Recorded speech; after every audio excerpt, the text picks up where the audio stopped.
Welcome back नाज़रीन। अहम ख़बर मां शेयर कर रहा हूँ। कराची जे NA 242 की अमाड़ी ते चूंड नतीजन ख़िलाफ़ दरख्वास्त ते ॿुधणी थी आहे।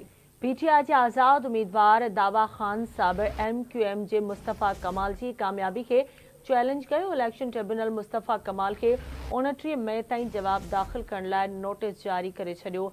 फॉर्म 45 मूजिब इन तक मां सभ खां वधीक वोट दावा ख़ान साबिर के मिलिया आहिनि। इन हवाले सां तफ़सील मालूम कंदासीं आवाज़ न्यूज़ रिपोर्टर शहजाद जलवानी का। जी शहजाद, कहिड़ा तफ़सील आहिनि, आगाह कजो। जी बिल्कुल, सिंध हाई कोर्ट में इलेक्शन ट्रिब्यूनल में अॼु NA 242 कैमाड़ी के चूंड नतीजन ख़िलाफ़ दरख़्वास्त दाख़िल है। PTI के आज़ाद उम्मीदवार दावा ख़ान साबिर मुत्तहिदा जे मुस्तफ़ा कमाल की कामयाबी के चैलेंज कयो हुयो।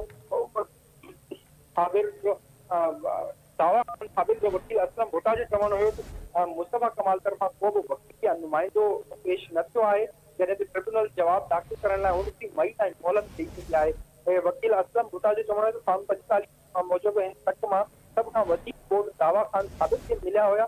रिटर्निंग ऑफिसर रिटार्ड में फेरफार कंदे मुस्तफ़ा कमाल के फॉर्म 47 मूजिब करार ॾेई छॾियो हुयो।